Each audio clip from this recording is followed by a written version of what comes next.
11 years ago, this ranch wasn't worth $9 million. Back then, it was just land, rough fences, uneven roads, an old house that creaked every time the wind changed direction. Most people saw work. Some saw isolation. A few saw problems waiting to happen. I saw responsibility. When my uncle passed, the ranch came to me quietly. No ceremony, no headlines, just a thick folder of documents and a sentence that stuck with me. He wanted it to stay in the family. The property sat just outside a growing community, far enough to be its own world, close enough that development would eventually creep toward it. At the time, no one cared. There was no HOA pressure, no interest, no sudden opinions about what should or shouldn't happen on land they didn't own. For years, life was simple. I paid taxes. I maintained roads. I fixed fences. I didn't bother anyone and nobody bothered me. Then the neighborhood grew. What used to be open land became manicured lawns and matching mailboxes. An HOA formed. Committees popped up. Titles appeared. And slowly, the ranch went from being ignored to being noticed. At first, it was harmless. A letter suggesting I coordinate with the HOA for road use. A flyer inviting me to meetings I didn't attend. A comment about how my land affected community aesthetics. I didn't respond, because I didn't have to. The ranch wasn't part of the HOA. Never had been. Never signed anything. Never agreed to anything. But something changed when land values did. Property assessments skyrocketed. Investors circled. And suddenly, the same land no one wanted to deal with was worth real money. That's when the visits started. Not friendly ones. One afternoon, a patrol car pulled up near my gate. Lights off. Officer polite. Question simple. Sir, we received a complaint about unauthorized activity on this property. I remember standing there, looking past him at land my family had owned for generations, and thinking, this is new. I showed paperwork. The officer apologized. Left. I assumed that was the end of it. It wasn't. Over the next few months, police showed up again. And again. Noise complaints. Boundary disputes. Welfare checks. Each one unfounded. Each one documented. Each one coming from the same place. The HOA. They never accused me directly of anything illegal.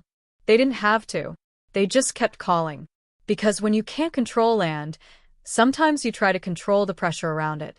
And they assumed eventually I'd get tired. They assumed wrong. Because harassment looks different once you start keeping records. And that's when I realized this wasn't about rules.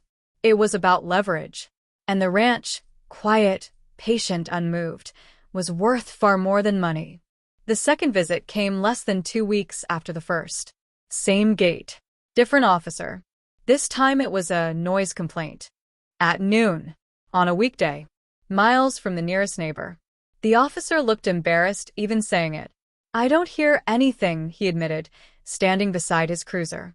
There isn't anything to hear, I replied, handing him the same folder I'd started keeping by the door. Deeds. Surveys. Tax receipts. Everything neat, labeled, impossible to misunderstand. He flipped through it, nodded, and sighed. Yeah, this checks out. Before he left, he said something that stuck with me. Whoever keeps calling us is very persistent. Persistent was one word for it. Over the next few months, the calls followed a rhythm. Almost like clockwork. A complaint after a long weekend. Another after a contractor showed up. One after I repaired a fence line. Each time, the officers were professional. Each time, nothing came of it. And each time, the report listed the same source. HOA board representative. Not a name. A title. I started documenting everything. Dates. Times. Badge numbers. Case IDs. I didn't complain. I didn't argue. I just collected. Because patterns matter. One evening, an officer lingered longer than usual. Younger guy. Friendly. Curious. Off the record, he said, lowering his voice. This isn't normal. We're being sent out here a lot. Why? I asked. He hesitated. The caller keeps saying the land is under HOA authority. I almost laughed. That's false, I said. I know, he replied. But when someone insists, we still have to check. That was the loophole. The HOA wasn't enforcing rules, they were outsourcing intimidation, using official presence to apply pressure, hoping I'd fold, sell, or submit. And then the letter arrived. Certified mail. HOA letterhead. Legal language carefully worded to sound official without saying anything concrete. It claimed the ranch was within an area of shared community interest. It suggested I was benefiting from HOA-managed services.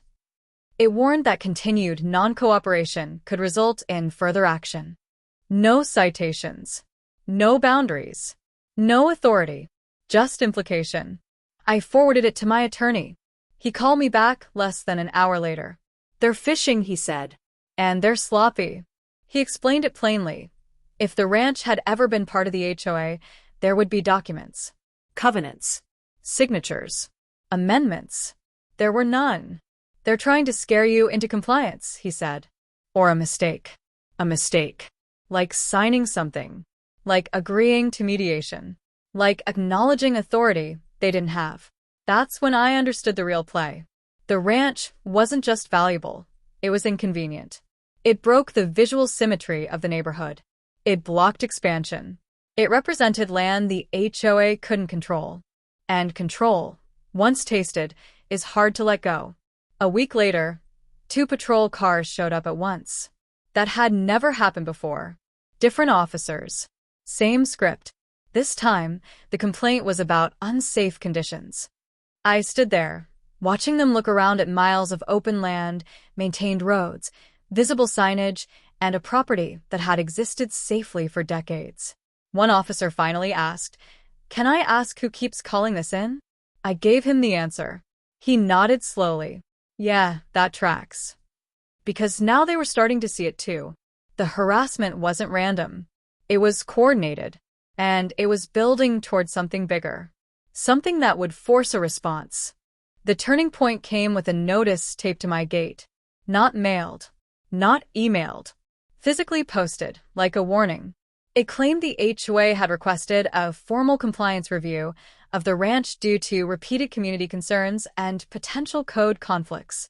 At the bottom was a line that made the intent clear. Failure to cooperate may result in enforcement escalation. That word again. Escalation. I took the notice down, photographed it, and added it to the growing file. Then I did something I hadn't done yet. I went to an HOA meeting. I didn't announce myself. I didn't speak at first. I just sat in the back and listened. The room was full of confident voices. Committees reporting to committees. Slides about budgets and landscaping. And then my land came up. They didn't say my name. They didn't have to.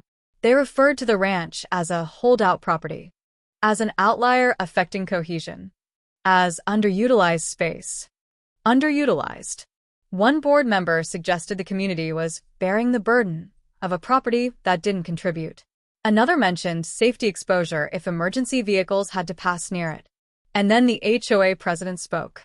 She said the ranch was effectively surrounded and that it was reasonable for the HOA to assert involvement for the good of the community. Not ownership. Not authority. Involvement. I raised my hand. The room went quiet. Yes, she said, forcing a smile. I own the ranch, I said. And it's not part of your HOA. There was a pause. Not surprise, annoyance. She replied smoothly.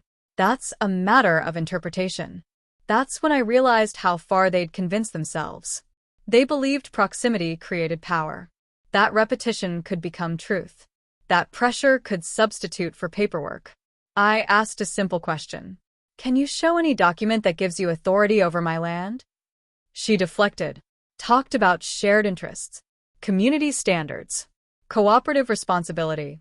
I asked again. She moved on to the next agenda item. After the meeting, a board member pulled me aside quietly. He didn't look comfortable. You should consider negotiating, he said. This could get expensive. For who? I asked. He didn't answer. 2 days later, police showed up again, this time with a request to walk the property. The complaint claimed there were hazardous conditions. I declined politely, and asked if they had a warrant. They didn't. They left. That same afternoon, my attorney called. "They've crossed a line," he said. "Repeated calls without basis can qualify as harassment, especially when it's coordinated." He asked if I wanted to pursue it. I told him not yet, because I wanted them to keep going. Every call, every notice, every misstatement. It was all becoming leverage, but not for them. For me. A week later, I received an appraisal update. The ranch, thanks to surrounding development and zoning shifts, had crossed $9 million in estimated value. That number changed everything, because now the motive was clear. This wasn't about safety, or noise, or community standards. It was about pressure. Pressure to sell.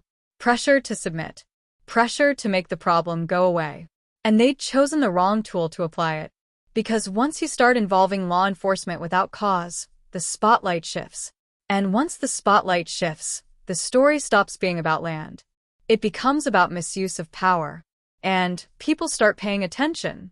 The calls stopped suddenly. No patrol cars. No taped notices. No concerned community emails. At first, I thought maybe they'd finally realized it wasn't working. Then my attorney forwarded me something that explained everything. A formal inquiry request. Not from me, but from the county. Someone inside the department had flagged the repeated calls. Same address. Same source. Same outcome every time. No violation found. That kind of pattern doesn't stay invisible forever. The inquiry asked a simple question. Why was law enforcement being dispatched repeatedly to private property with no jurisdictional basis? The HOA responded the only way people do when confidence collapses. They denied intent. They claimed confusion. They blamed turnover. They said they were acting in good faith. But the records told a different story. Dates, times, names, case numbers. It showed escalation, not concern. That's when the tone changed for everyone. The next HOA letter wasn't threatening. It was careful. It referred to me as the property owner instead of the ranch representative. It asked, politely, whether I'd be open to clarifying boundaries. Clarifying boundaries. They'd known the boundaries the entire time. I declined. Instead, my attorney sent a notice of his own. It outlined the documented pattern of calls, the lack of authority, and the potential liability associated with continued interference. It didn't accuse. It didn't threaten. It simply stated facts and cited statutes. Within 48 hours, the HOA's legal counsel requested a call. During that call, one sentence stood out. "We want to resolve this without further attention." That told me everything. Because attention was the one thing they couldn't control anymore. Neighbors started asking questions. Not confrontational ones, curious ones. Why were police always driving out to the ranch? Why was the HOA involved in land it didn't own? The story spread quietly, the way uncomfortable truths always do. And then came the internal fracture. A board member resigned. No explanation given. Another followed a week later. The HOA president stopped appearing at meetings. Suddenly, the same organization that couldn't stop calling the police couldn't even hold quorum. That's when the final visit happened. One last patrol car. Different officer. Different purpose. He came to inform me, not investigate. "Just so you know," he said, "we've been advised not to respond to HOA complaints about this property unless there's an actual emergency." I nodded. "That works for me." He smiled. Thought it might.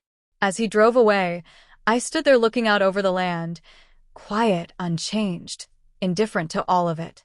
The ranch hadn't needed defending. It had just needed time. Because pressure only works when applied in the dark. And once the light turns on, power starts to shift. All that was left now was how it would end. The ranch didn't feel different after everything stopped. No fences moved. No roads changed. No signs went up. And that was the point. All that noise, the calls, the visits, the notices, had never been about the land itself. It was about control. About seeing whether persistence could replace permission. It couldn't.